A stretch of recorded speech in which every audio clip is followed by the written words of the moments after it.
መለከት ነው የሚገኘው እንደው በተለይ ደግሞ የህዝብን ችግር ከመቅረፍ አንፃር ሚናቸው ምን ይመስላል የሚለው ጉዳይ አመሰግናለሁ። እንግዲህ ያን ጦርነት የምታስታውሱት ነው 2013 ጥቅምት 24 ቀን የመጣው ጦርነት እስከ ታህሳስ 2014 አካባቢ ድረስ ይህ አካባቢ የጦርነት አውድማ ነበር።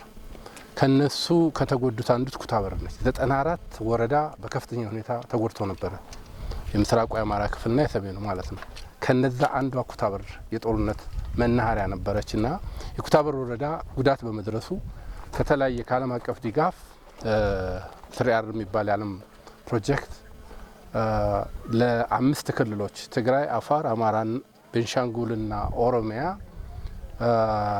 ተመርጠው ወደ 20 ቢሊዮን የሚሆን ውድመት ነበር። 20 ቢሊዮን ዶላር የአምስቱም ክልል ከዛ በከፍተኛ ደረጃ ውድመት የደረሰበት የአማራ ክልል ስለነበረ በውድመታቸው ከ94 ወረዳዎች 20ዎች ምረጡ ስንባል አንድ 6 ክራይቴሪያ አውጥተን ከተመረጡት ወረዳዎች አንዷ ኩታበር ወረዳ ነች። ከኩታበር ወረዳ ውስጥ እንግዲህ 23 ቀበሌ ያላቸው 20ዎቹ ጋር ደርሰናል። ወደ 440 ሚሊዮን እና ከዛ በላይ ያልተዘረዘሩ በቃ በምን የተጠናቸውን ኦልሞስት ግማሽ ቢሊዮን አካባቢ የሚሆን ድጋፍ በማድረግ እነዚህ ያያችኋቸውን ለሳምፕል ያያችኋቸውን ትምህርት ቤቶች፣ ጤና ጣቢያ፣ ውሃ በዋናነት በትሪአር ፕሮጀክት ተገንብተዋል እና 11 የሚሆኑ ትምህርት ቤቶች አሉ። 9 አካባቢ የሚሆኑ የጤና ተቋማት አሉ።